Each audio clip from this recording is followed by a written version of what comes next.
Today we will be watching the second part of the Halloween series, Halloween 2, released in 1981. This movie is a direct sequel to the first part, so if you haven't seen the first part video yet, so first have a look at it. The story of this movie starts right from where the previous part ended. Dr. Loomis arrives just in time to rescue Laurie, and shoots Michael 6 shots, due to which he falls off a balcony. But when Dr. Loomis went to see his body, Michael escapes and survives into the night. Hearing the sound of gunshots, a neighbor comes out, and Dr. Loomis tells him to call the police. After this, we get to see the first person shot just like in the first movie. Michael peeps into the house of an elderly couple when they are not noticed. So Michael goes to their kitchen and steals a knife. The old man was watching the Night of the Living Dead movie. When the old lady comes back to the kitchen, seeing blood instead of a knife, she gets scared and starts screaming. Hearing the scream of the old lady, her neighbor Alice comes out and asks if everything is fine. But she doesn't get any answer, so she goes back to her house. She was talking with her friend Shelley.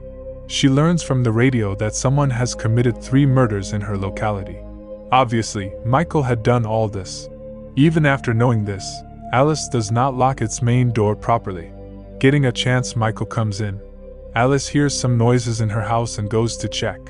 She sees that the front door is open. Then Michael comes from the side and stabs her with a knife and she died. Meanwhile, Laurie, who narrowly avoided being killed that night, is taken to Henfield Memorial Hospital. Here she repeatedly tells that they should not make her unconscious. She was afraid of fainting. But still, the doctor gives her an injection of anesthesia. On the other hand, Dr. Loomis continues his pursuit of Michael, accompanied by Sheriff Brackett. Dr. Loomis finds Michael near some kids and he tries to shoot him by getting out of the car. But Sheriff Brackett stops him. But this is not Michael but a common boy, Ben Tramer, who is wearing a mask like Michael. And this is the same guy with whom Laurie had a date in the first part. Ben frightens Dr. Loomis into the middle of the road. Ben was hit by a police car and burned to death. Sheriff Brackett repeatedly asks Dr. Loomis if it was Michael, but Dr. Loomis says he is not sure. Just then another sheriff comes there and informs Sheriff Brackett that the 3 people that Michael killed include his daughter Annie. Sheriff Brackett identifies his daughter's dead body and blames Dr. Loomis for all this and for letting Michael escape from the hospital. Meantime, Michael is roaming around the town with pleasure. After hearing a news flash revealing Laurie's location, Michael makes his way to the hospital. Because today was Halloween and it was night, there was not much staff in the hospital. The security guard here was also very lazy. So Michael easily enters the hospital and starts searching for Laurie. At the hospital, paramedic Jimmy develops an attraction to Laurie. After Laurie regains consciousness, he tells her that the man who attacked her was Michael Myers, the same Michael who murdered his sister Judith in childhood. Laurie begins to think about what enmity Michael has with her, and we will get the answer to this in some time. Then Nurse Virginia tries to call Laurie's parents, but there was something wrong with his phone line. So Nurse Janet tells about it to the guard here, Bernard Garrett, and he goes to the storeroom to fix it. After entering the room, he hears some noise from the closet. When he opens the closet, there was nothing in it. Now Michael comes from behind and hits him in the head with a hammer and Bernard dies. The mess in the phone line was also done by Michael. Jimmy's friend Bud was seducing Nurse Karen in the hospital.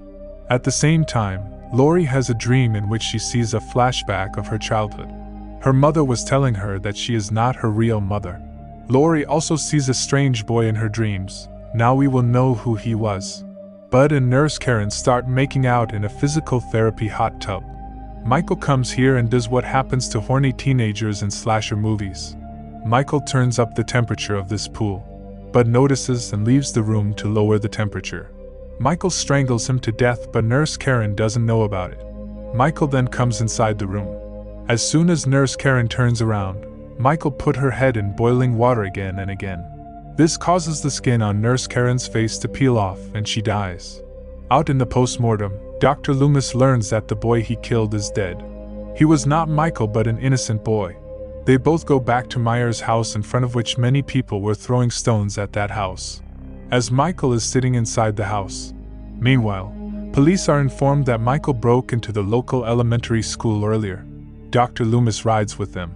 They find Michael's knife on a drawing and Sam Hain written in blood on the board.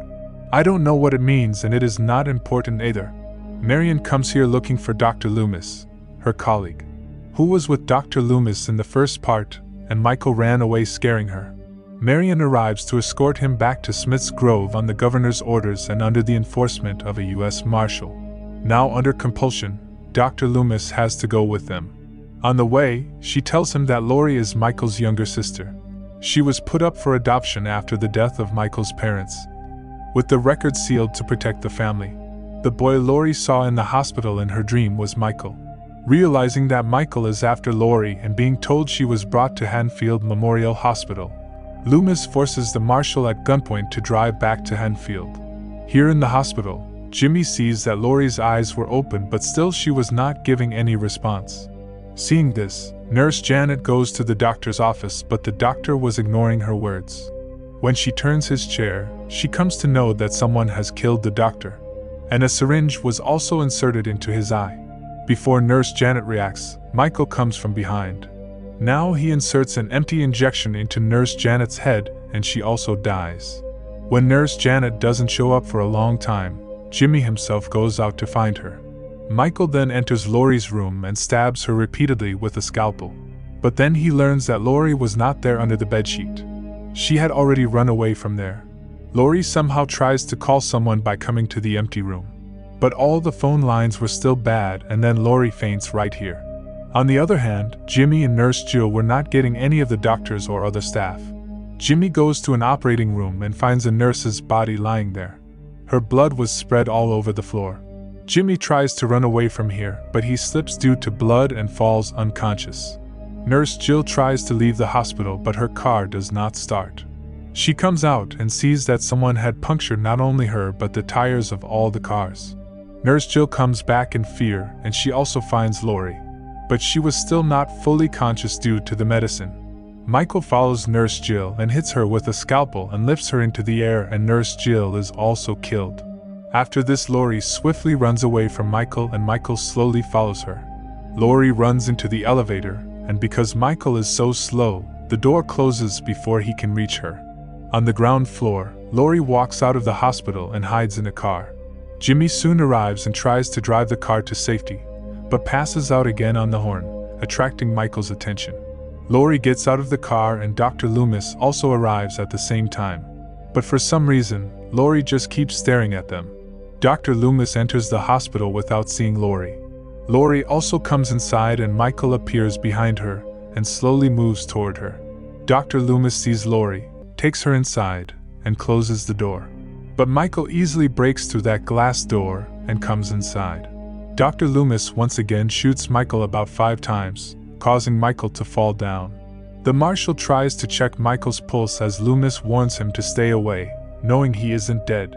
Dr. Loomis then orders Marion calls the police on the marshal's radio. Meanwhile, Marshall again goes closer to Michael. Michael revives and slits the marshal's throat with a scalpel. Now Michael starts moving towards Laurie. They both run away and hide in a surgery room. Dr. Loomis then gives Laurie the marshal's gun for safety. Michael breaks the door of this room as if it is made of paper. Dr. Loomis shoots Michael but his pistol has run out. Michael stabs a scalpel into Dr. Loomis' stomach.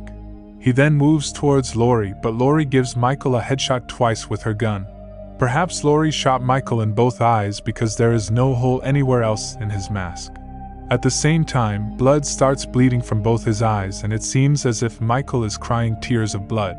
This does not do much to Michael, but he becomes blind and he swings around the space violently. On the other hand, Dr. Loomis somehow gets up and opens a cylinder. Now Michael starts going towards that side. Laurie also opens the cylinder near her, and gas starts leaking from all around. Due to this, Michael gets confused. Dr. Loomis signals Laurie to run away. After Laurie runs away, Dr. Loomis lights his lighter, which causes a big explosion in that room. Laurie heaved a sigh of relief. Laurie watches as Michael, engulfed in flames, emerges from the fire before finally collapsing. And I think that both Dr. Loomis and Michael are killed here. The next morning, she is transferred to another hospital, traumatized but alive. This movie ends right here.